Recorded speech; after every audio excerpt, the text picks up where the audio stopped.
Let me give you a brief introduction of what could be much more than this, but this is just a few things. Reggie Williams is professor of Christian ethics at McCormick Theological Seminary in Chicago, Illinois. He does work at the intersection of Black theology, Africana studies, aesthetics, and Dietrich Bonhoeffer studies.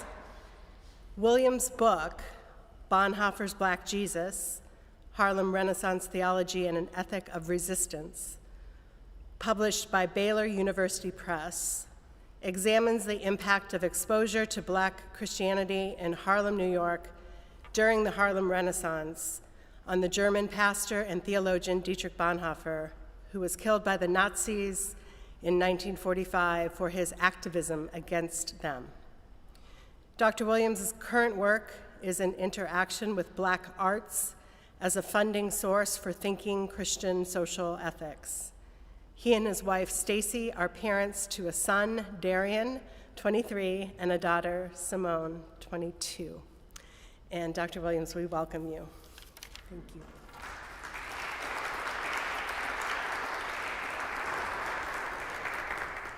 Well, good afternoon, friends.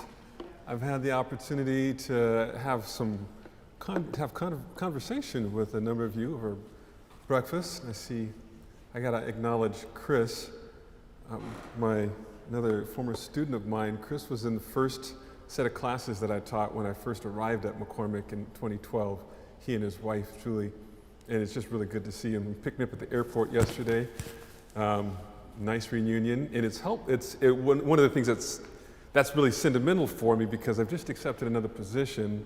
And I'm leaving from McCormick at the end of this school year and going to St. Louis University as a theology professor and Black Studies professor. So it's been 12 years there.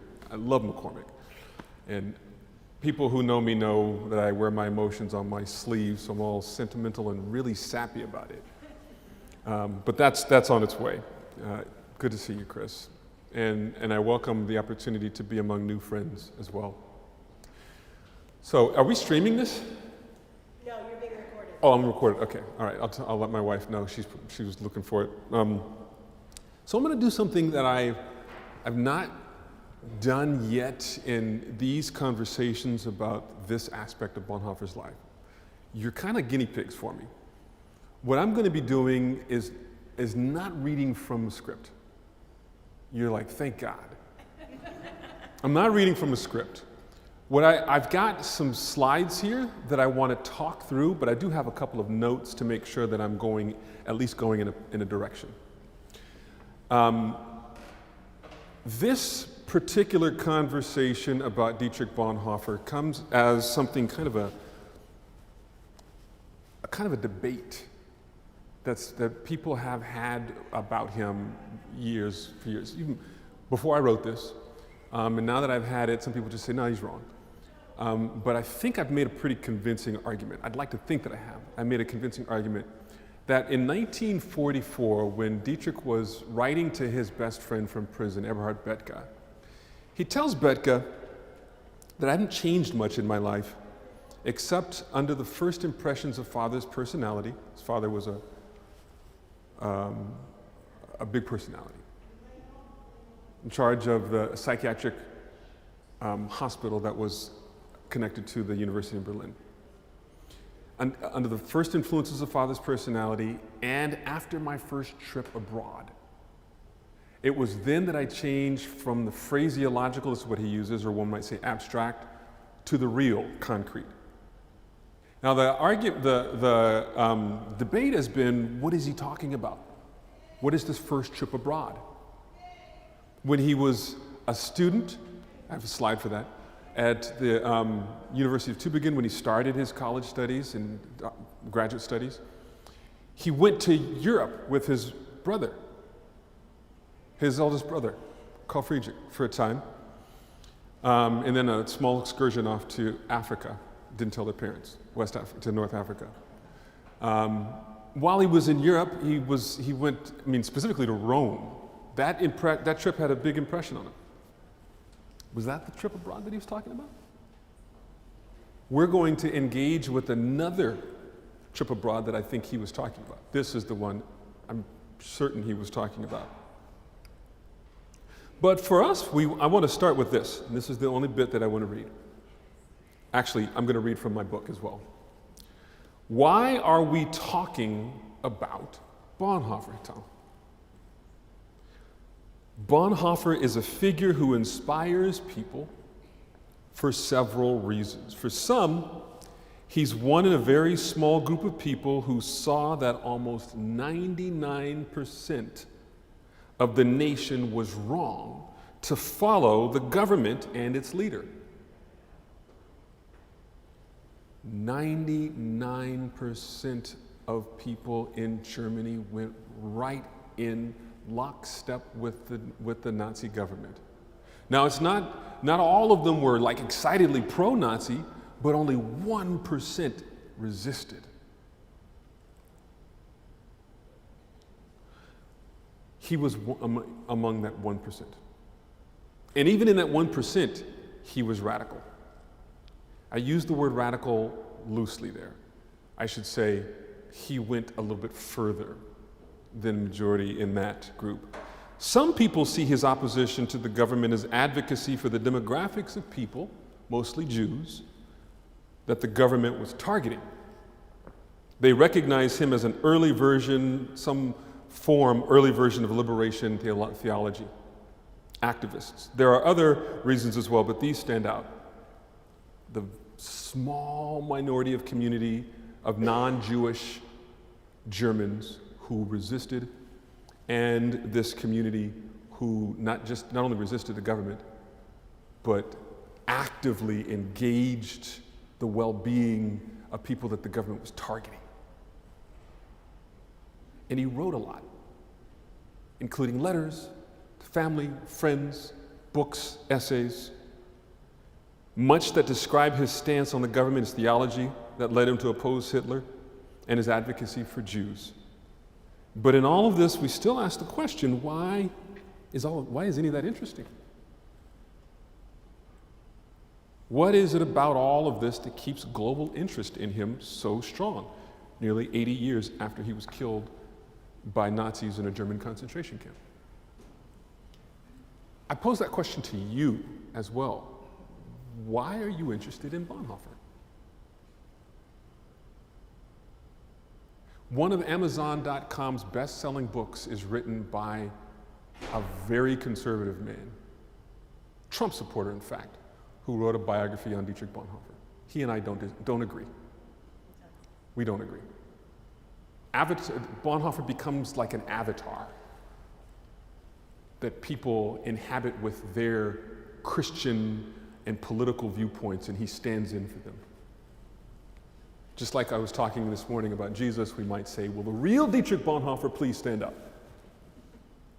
I think this moment here is helpful. My interest in Bonhoeffer, I'll start with that, started when I first heard about him in college as an undergraduate student in a history course. And then when I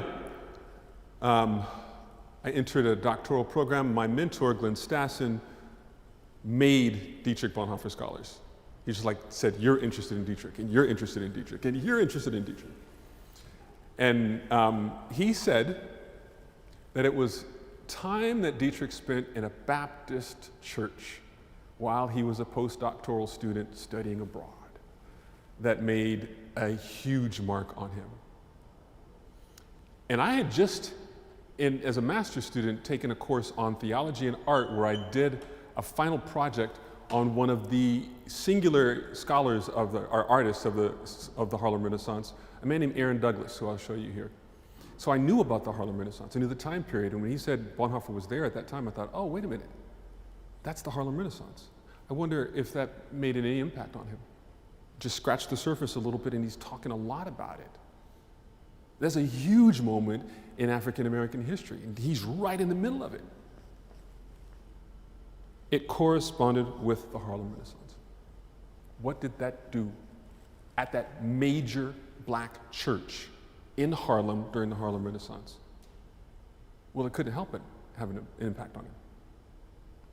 Let's start back with his childhood. First, Dietrich is one of 8 kids. You can see him here. Towhead little kid. One of 8. The youngest of 4 boys.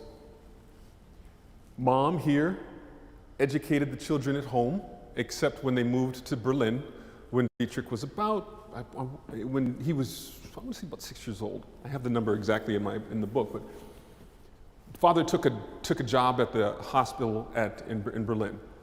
He lived on a street with a bunch of other professors as well.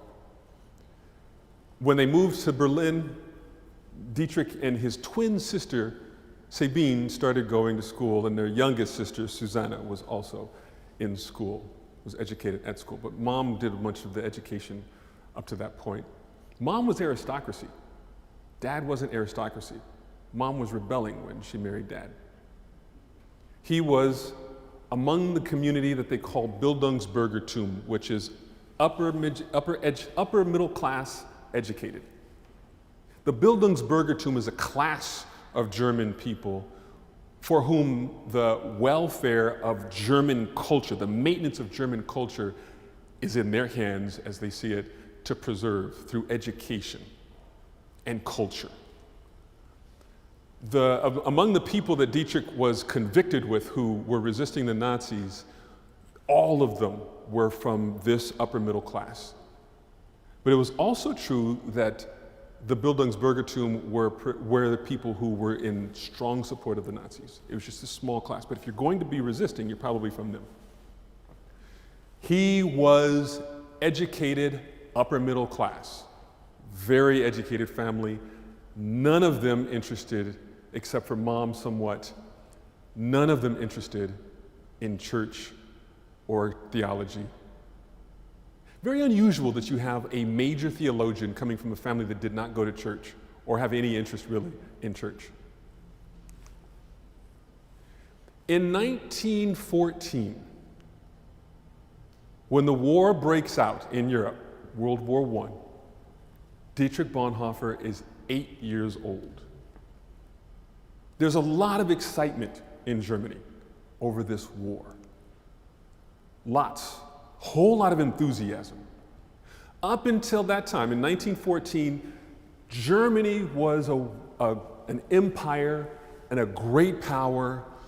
They had a lot going for them that the country was very proud of, very excited. And they were excited to stand up for the Reich. Then the war is very different than they experienced, than they thought it would be. It is devastating for Germany. A lot of Germans died. And it was not the wonderful thing that they thought. His brothers, Karl Friedrich and Walter, the 2 older of the 4 boys, went to war. Karl Friedrich came back wounded. Walter died. And in this very close-knit family, that experience ripped them apart, for a moment at least. Mom didn't sleep at home. Dad was excited about his sons going off to defend the fatherland. He was excited, Mom was not. When Walter was killed, Mom slept next door for a time. And Dad stopped his annual contribution to his journal, stopped writing for about a decade. Dietrich was 12. At age 13, he declared that he wanted to be a theologian. In the wake of Walter's death. In Germany, when he came over to the United States, one of the things that he would often do is visit churches much like this and describe the impact of the war on Germans. This is a transcript from one of those speeches. 2 brothers of mine stood on the front. The older one, 18 years old, was wounded. The younger one, 17 years old, was killed. 3 first cousins of mine were also killed. Although I was then a small boy, I never can forget those most gloomy days of the war. Death stood for the door of almost every house and called for entrance in Germany. He decides that he wants to be a theologian. A pretty forward-looking 13-year-old kid. His brother, although the family didn't go to church, they were confirmed. I mean, this is the practice of all upper middle class German families. There is engagement with church, confirmation, weddings, funerals, and so forth. Walter's confirmation Bible became Bonhoeffer's Bible. He kept it with him for the rest of his life. And he makes good on that promise. At age 17, he enters Tübingen University. In the midst of German melancholy and malaise over the loss of the war. This time period is a really fascinating one in German history because there are pitched sides in opposition to each other over what happened. In this context, the post-World War I period, Germany is suffering from hunger. They're suffering global shame. This was an imperial power. They had a couple of colonial possessions, not a lot, not like the British or the French, but they did have colonial possessions in Africa, South Africa specifically. Woodrow Wilson he's starting to establish a League of Nations in the wake of World War I to make sure nothing like that ever happens again. Germany, once an imperial power, in a community of empires who were responsible for spreading civilization to the lesser peoples of the world, mostly by colonialism, is no longer no longer a welcome member in this community of civilized. In fact, the language that's used for the uncivilized in Africa and in the other colonial places is now being used against Germany. Savage, brutes, and they're not welcomed. France places troops from their colonial possessions in the Rhineland next to Germany, stoking fears of reverse colonization. And the Nazis pick up on this. Hitler is intent on, the Nazis are, on making Germany great again. That is no exaggeration. He's intent on rebuilding their image on the world stage. Not only are they white, not savages, they are the apotheosis of white, Aryan, a hierarchy within white races. In this is the, now it's not, right at this moment during his education process, however, the Nazis are not what they will be. But there is this back and forth about what happened, this back and forth about whether or not the Weimar Republic, because now the empire is gone after the war. Empire is gone. They're attempting a democracy. Will a democracy work? No. They don't want the democracy. They want what they had in 1914. But there are competing sides. Dietrich lost family. And he is becoming a theologian right in this context. You can hear in this young, brilliant German theologian some of the angst of that moment when he says things like this. And I'm going to read from you an excerpt from a lecture he gave while he was in Barcelona, Spain, as a visiting pastor. He completed his dissertation at age 21 for his PhD. By age 24, he wrote a second dissertation. They call it a habilitation. You have to write 2 in order to be a professor, and he'd written 2 by 24. He's a sharp kid. I mean, so he's got 2 dissertations by 24. How are you all doing?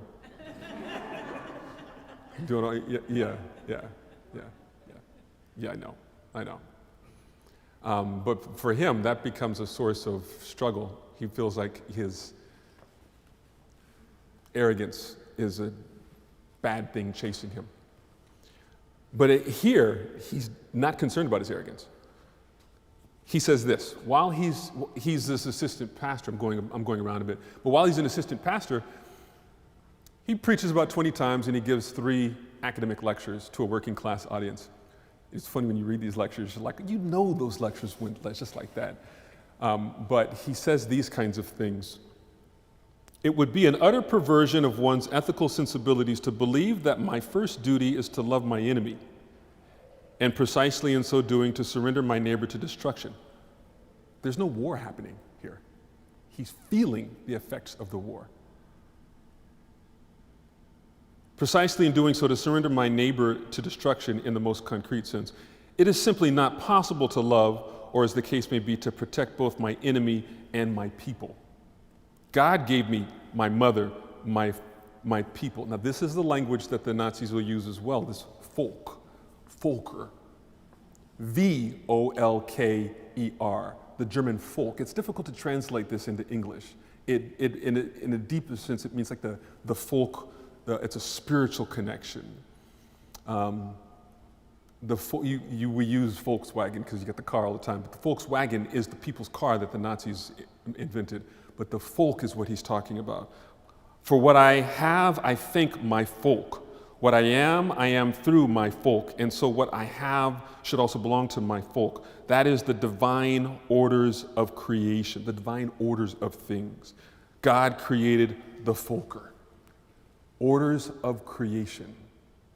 This is the very same language that slave owners in the United States use to argue for a hierarchy of being. And the folk are recognized by this young Bonhoeffer in a structure of God's orders of creation. The folk are where my loyalties lie in what God is doing in the world. This, on one hand, doesn't strike much of a concern. It's odd, of course.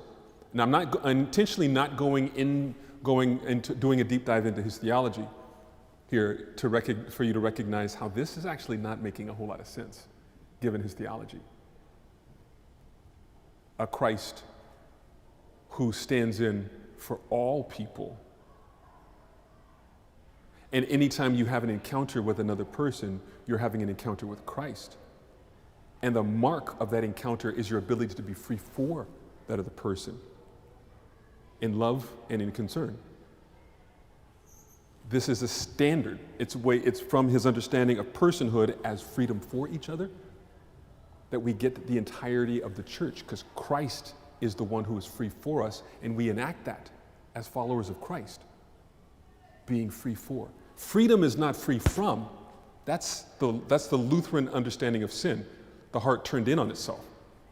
It's very American independent understanding of freedom too.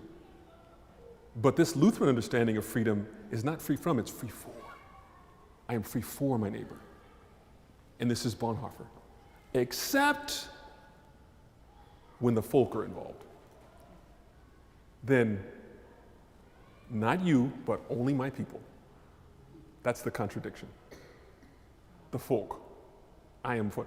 It would be an utter perversion of my ethical sensibilities to believe that my first duty is to love my enemy, even though I'm supposed to be free for you, to love my enemy, and in so doing to surrender my neighbor, my folk, to destruction.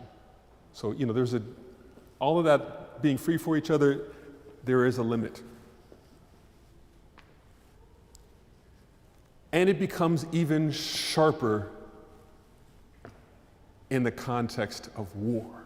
For the sake of the folk, war could be justified. Murder could be sanctified. Christ demands the maintenance of no laws except the law of freedom justified by grace. Love God and kill for the folk. These really grandiose statements being made by the young Dietrich are evidence of the wounds of war on his psyche. He goes back to Berlin after his pastorate, writes another dissertation. This one's more engaged with philosophy. He's planning to be ordained, wants to be ordained, but even though he's got 2 dissertations written in a university professorship as a lecturer, he's too young to be ordained. Got to be 25. He's 24. So the person in charge of his ordination process decides that, this young, ruddy young man needs to learn a little bit, get out and see a little bit of the world some. They want him to work on his English. England was a possibility, but they decide on the United States. Could have gone to lots of different places in the United States. Could have gone to Yale, Princeton, Harvard. His brother had been to Harvard.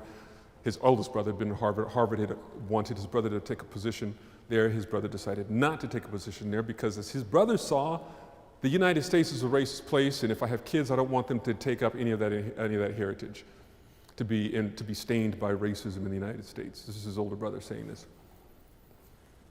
Dietrich decides on New York in Union Seminary, specifically because New York is a bigger school than just the seminary. And in fact, this young, arrogant theology professor at 24 doesn't think there is much to learn at the seminary anyway. There's just not much there. And interestingly enough, if you look at his transcripts, he didn't pass all of his classes, nor was he fully engaged with the work that why? But he is learning. But in his first semester, he's very full of himself. In his first semester, he can't figure out what they're calling theology. I didn't have this on the screen, but he says this, writing back to the person in charge of his ordination process.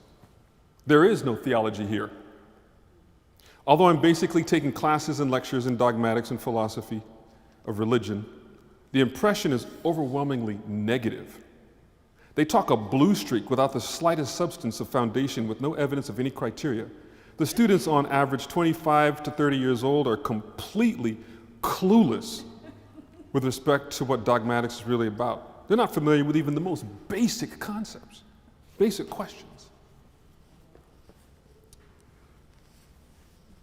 Yeah, he likes himself at this stage in his life. And he arrives in New York as the Chrysler Building is being finished in 1930, just after the Great Depression has hit. The Great Depression has left its mark significantly. But as the saying goes, white America gets a cold, black America gets pneumonia. For whatever reason, he makes his way to Harlem, roughly in about October. He gets there in August. He's taken a tour there. I have the flyer that he kept that was advertising a tour to Harlem. He became a member of the YMCA in Harlem, right behind, on the street right behind the church. He gathers information on the development of the NAACP.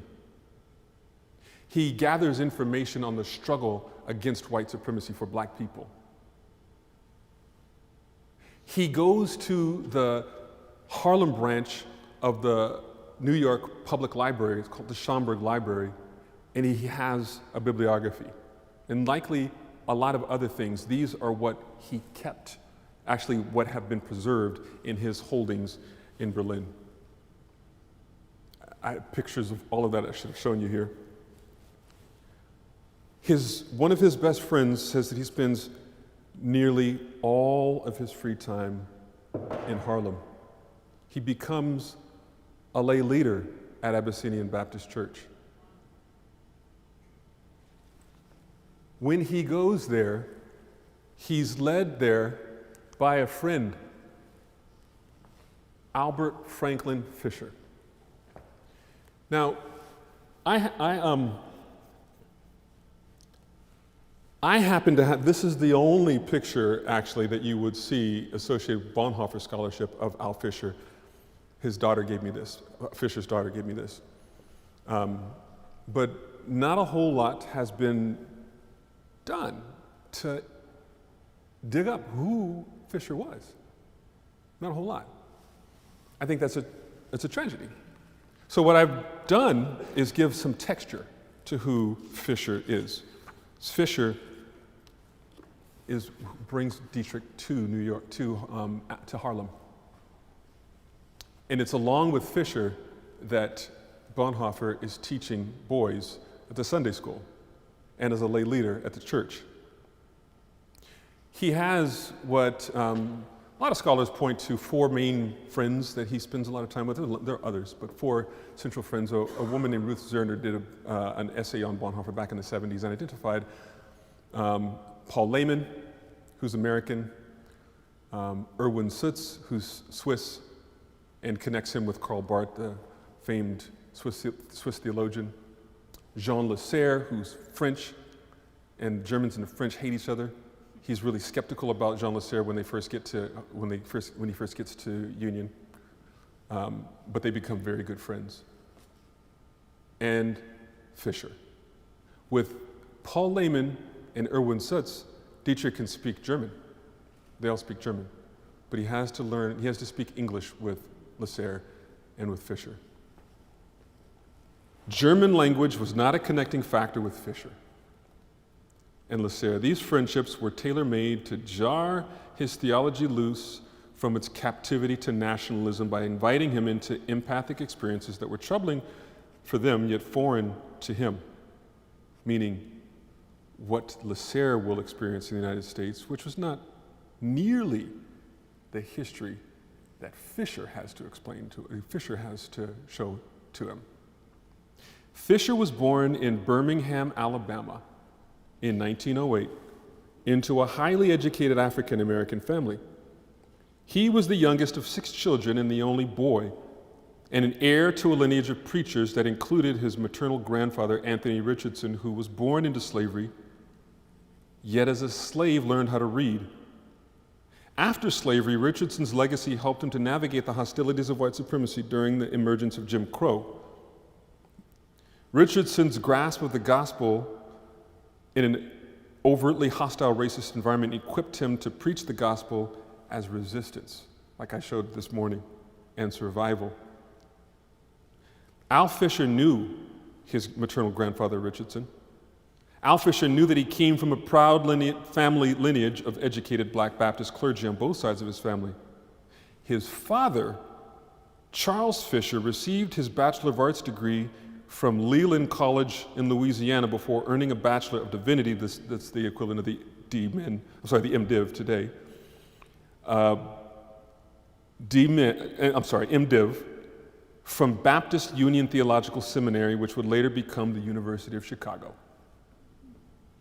Charles Fisher was pastor of the 16th Street Baptist Church in Birmingham, Alabama during its construction in 1898, roughly 65 years before it was bombed by white racists, killing 4 young girls 3 weeks after Martin Luther King Jr. delivered his I Have a Dream speech. Fisher's father was pastoring that church when it was built. Pastor Charles Fisher was no stranger to white racist terrorists threatening the lives of the children of his church. This is an interesting story. In 1914, members of his congregation made plans to take children from their church to visit the Birmingham Zoo. When local whites caught wind of their plans and threatened violence in response to the children's visit to the zoo, Fisher called off the outing for the safety of the children.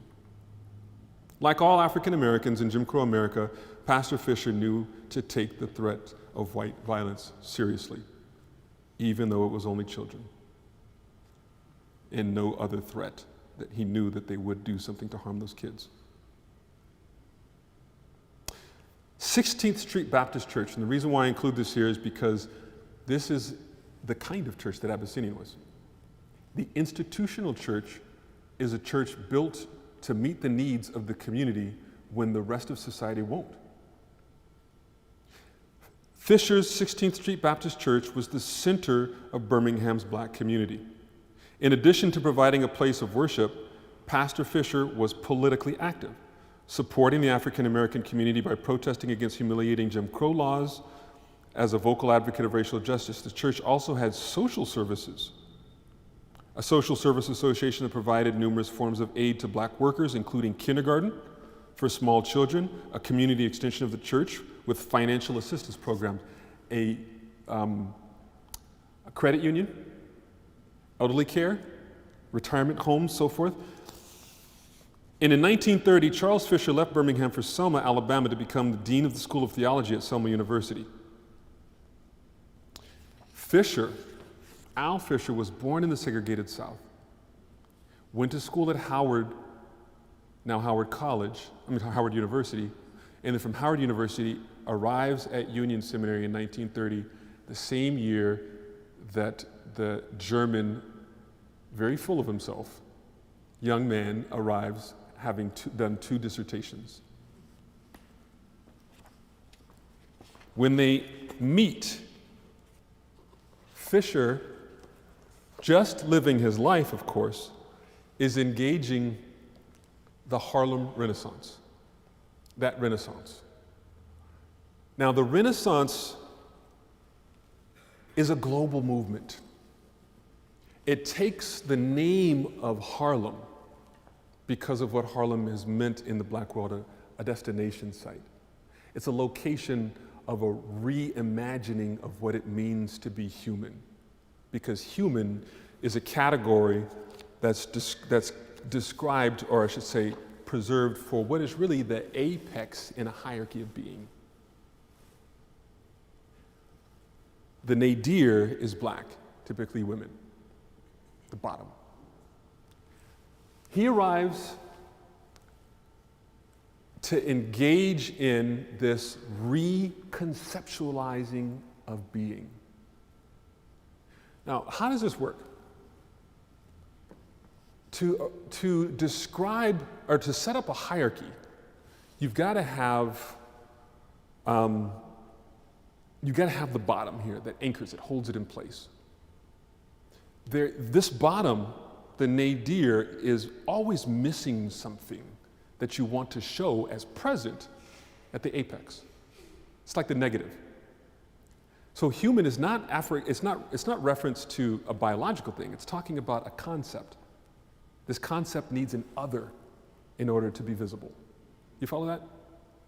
So let's take a look here. Now, some of these depictions are derogatory and somewhat offensive, but these are, I didn't create these. These are just a part of society, especially in this era.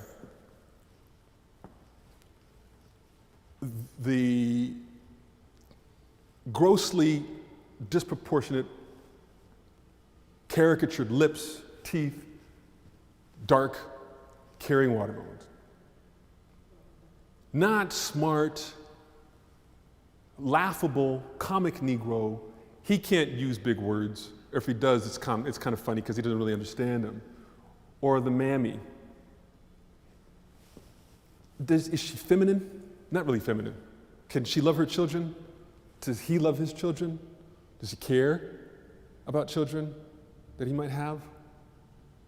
Would one describe her as pretty, moral, or black children, typically represented as older, even while they're children? Are they children actually children? And often depicted in some kind of condition that is life-threatening because it's funny? Are the lives of the children important? Can these children be loved by parents the same way that white people love their children? It's a whole nother being, and they're regularly funny. Even while dressed like gentlemen, it's funny because the clothes don't really fit and the words don't really fit. Always missing something that's present in the apex or the fully human ones. And at the time of this movement in Harlem, there is a direct engagement with this by black people. Already happening in Europe at that time was Henry Ossawa Tanner, who's a pre-figure of the Harlem Renaissance as an artist. Art works as a signaling system to describe the ways that we should engage that person, those people. And the artists knew that. So to reconfigure the message, to demonstrate to the world what black people see about black people, how human is described or known from people who are the targets of propaganda. Because the message is to arrange or to argue for. Initially, the message is to make sense of passing African bodies through doors of no return that litter the west coast of Africa. There is a reason why that practice of buying and selling this demographic of people is moral, even holy. That's the propaganda. And to recalibrate that is to engage the propaganda. And that's what the Renaissance is doing. Arts and literature and theology, if not most importantly in the theology. One of the singular artists of that moment, Aaron Douglas, paints a series of paintings called Aspects of Negro Life, and if you were to go to the Schomburg Library today, you'll see them there, the original ones. This one in particular is a description of the Harlem Renaissance in total. You see a black person here in the grips of deadly vapors. These vapors are ideology killing him. Here, one is leaving on the cogwheel of industry. Up in the north, they got careers.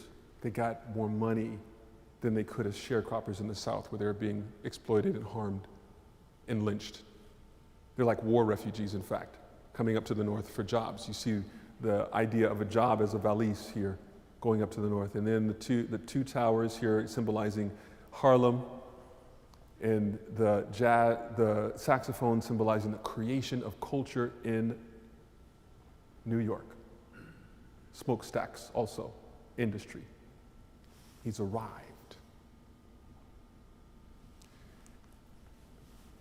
Dietrich spends a year there. He's engaging in an interpretation of Christian and of human from black people. There you recognize racism not just as something that one can take a look at if you felt interested in it. There, it's a matter of life and death. One of the things that he was interested to see, he wrote about, is how one puts one whole body under the gospel. Not just confirmation, not just weddings, not just funerals. Culture Protestantism is what they called it in the upper middle class. It's not just culture Protestantism. Here it means the entire person. And this community, not only did they put their entire person under the gospel, but the entire person under the gospel had expectations on the way society should look, how we should engage society. This was hugely transformative for him. He goes back to Germany in 1931, and the movement has already started. The Nazi movement was picking up steam. Shortly afterwards, Not long afterwards, you're going to start seeing things like this. This is propaganda for a movie. Joseph Goebbels, the propagandist of the Reich, was really excited about this. The sign in Polish says the eternal Jew. Anybody ever hear that term, the eternal Jew? Yeah. The eternal Jew is reference to another caricature, like Mammy, like Sleep and Eat and so forth for black people. The eternal Jew is one who is the Jew cursed to roam the countryside and never die for being Christ killers. Monsters, beasts, hide your family and your children because they eat people. The eternal Jew, these vermin, awful people, awful beings are the reason why Germany lost the war. They poison the Aryan blood, which they hate. And not only that, but they are also master puppeteers of the world's races, inferior races. They're the ones who brought the Negro into the Rhineland to poison German blood, Aryan blood. They orchestrate the end of Aryan blood. So black people in Germany, not as threatening as Jews. Why black people not as threatening? Because typically they represented people from their colonies, dominated folks. But the Jew gets inside the community and mixes, and they orchestrate the presence of black people. The Jew is a serious threat.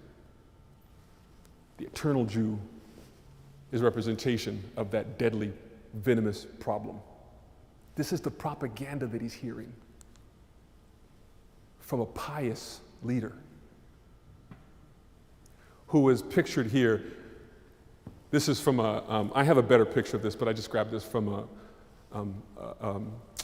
a representation. This was from a memorial site for where a document was signed for the resistance movement that Bonhoeffer was a part of. Pictured by Goebbels, walking out of the church, directly under the cross with the hat in his hand, to gain the very needed Christian support. And the result, this is a Buchenwald concentration camp. Now remember what I said about passing bodies through the door of no return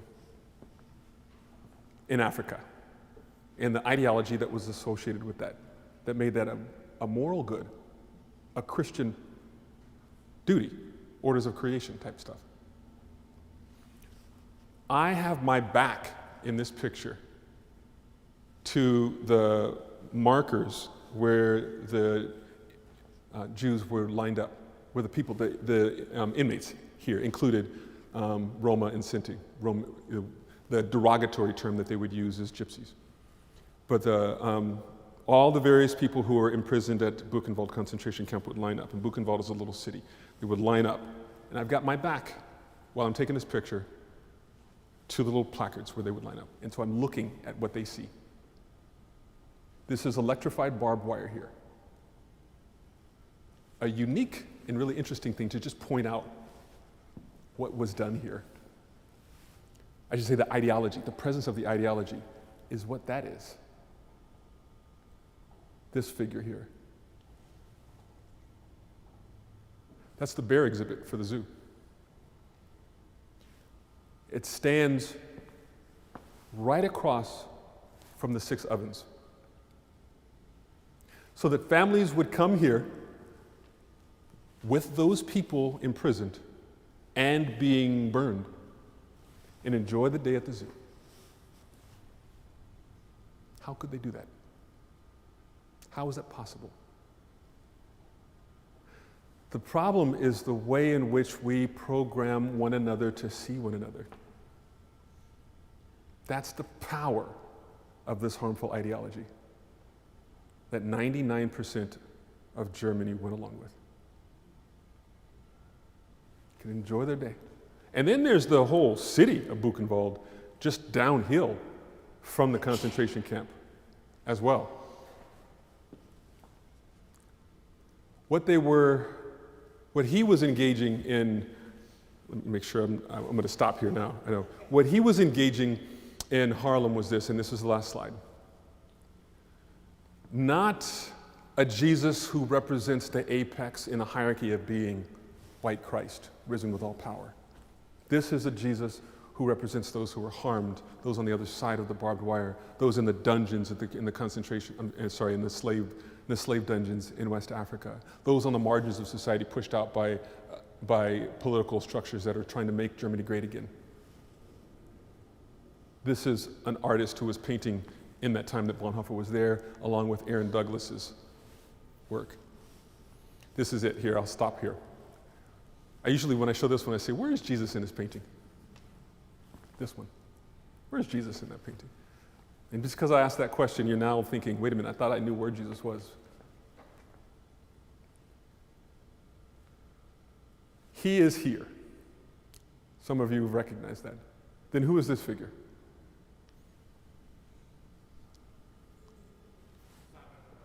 What's that? Simon of Cyrene. This was a painting that Aaron Douglas did for a collection of sermons called God's Trombones. This one's called The Crucifixion. This is the fifth station of the cross. As the story goes, when Simon of Cyrene, North Africa, Africa, black people, when Simon of Cyrene picked up that cross, black people, as the tradition goes, picked up the sufferings of Christ. Why does that matter? So when they're lynching, when they're segregating, when they are beating or harming, they are harming Christ. They are participants in the suffering of Christ. This is as the song goes, were you there when they crucified my Lord? I was there. Were you there? The point is, we were all there. What role did you play? Did you have a hammer and nails, whip? Or were you on the cross with him? That's the implication here. So to push out, to harm the Jew, is to be one who is pushing out and harming Christ. Who are they today for us? This is one of the reasons why people continue reading Dietrich. This is one of the reasons that I teach Dietrich, at least to have that perspective. I don't always agree with him, but he's at least good to have the conversation with. So I've gone a little bit longer than I intended, so I'll take some comments or questions now. We've got a few moments. We got like 6 minutes. So the evidence that you had of his experience there, what is available that you can draw on for, his experience there? Or do you have to do it sort of, looking back and can kind of see his change? I'm just curious. Yeah, directly. I have direct quotes from him talking about it. There's several things. I mean, I didn't read as much because as I started reading, I thought, this is taking a lot longer when I'm reading. But this is a really interesting excerpt from a sermon that he gave. In addition to him saying, that was the most important time in my life, which is like direct quote from him, I learned much from my time in Harlem. He says these kinds of things, several things, moments, just saying that. He talks about teaching in the Sunday school and how with Fisher and often by himself as well. All of these things, those are direct quotes from him. So it's really easy to do. And then you hear echoes of the Renaissance in his preaching, for example. One of the things that the younger blacks in the Harlem Renaissance were saying about their parents and church-going blacks were that Christianity stuff is just making them docile. It's just making them give in to white people. We are not doing that. Listen to this sermon excerpt from Dietrich. This is after he gets back from Harlem. Doesn't it almost sound as if one is just trying to keep these unfortunates from rebelling against their fate?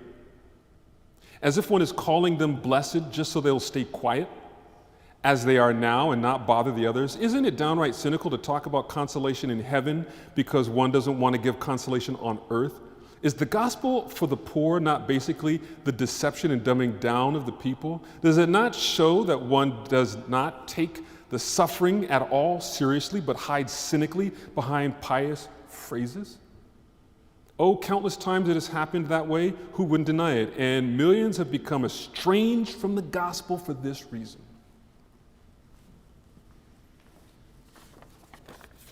That's not German. That's not German Lutheran.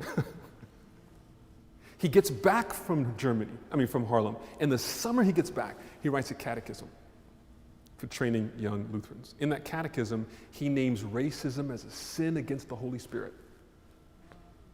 And he says other things like, even though the Christian would like to be, not to be political, there may come a time when you have to act political for the sake of loving your neighbor. Very different. No more talk about war and a direct engagement with racism.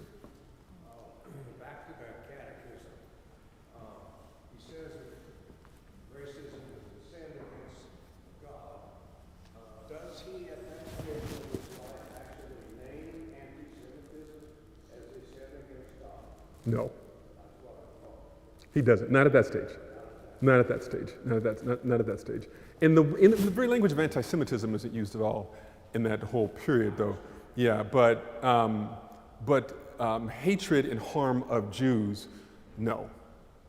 The interesting thing is, he writes that in the summer of 1931 about being politically active for the sake of your neighbor, and in just a couple of years later, he enacts it in an essay called "The Church and the Jewish Question," and where he is talking about direct opposition to a government that is illegitimate now because of what it's doing to its members, and that's the Jews. Yeah. Here and here. Yeah.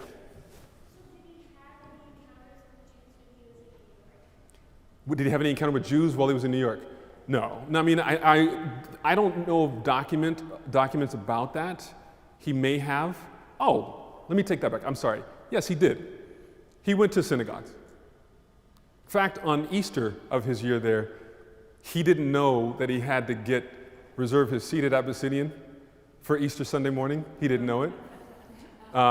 He writes back to his grandmother. He says, "Man, everybody shows up on Easter Sunday morning, and they're all dressed so nicely. And I didn't know that I needed to get a ticket to get my seat. So because I didn't know that, he had to go and he listened to a rabbi on Easter Sunday morning." Yeah, and he probably did that kind of thing before, but he wasn't engaging with anti-Semitism. In fact, he's got a letter from his brother who says that, "I'm glad you're spending all this time on the Negro question in the United States, because I got the sense that was the central problem while I was there. Our Jewish question is a joke by comparison." This is his brother. He says, "At least it is here in Frankfurt." He gets back to Germany, he learns that's not a laughing matter. No joke.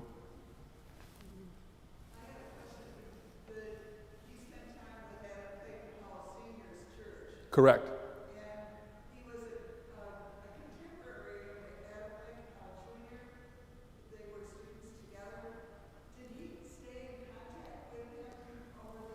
That is a really good, we probably need to, yeah. Yeah. You know, if we were at a Baptist church, we'd be here all day. But I know I gotta cut it off here. But Adam Clayton Powell Jr., I found oral archives at the Schomburg chastising him, because he was a student there with Bonhoeffer at the same time. And an administrator saying, "Mr. Powell, if you want to take classes at Union Seminary, you will have to attend, not your secretary." You will have to take the classes.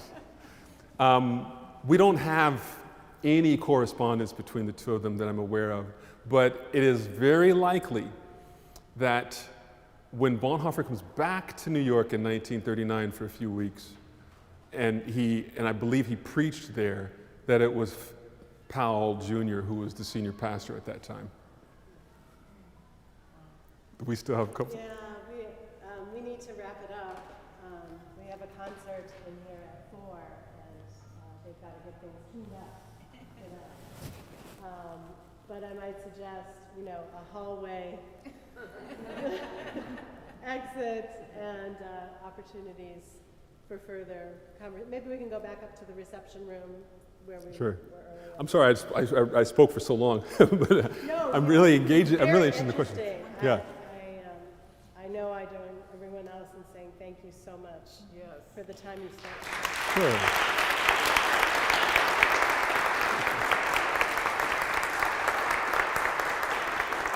Thank you.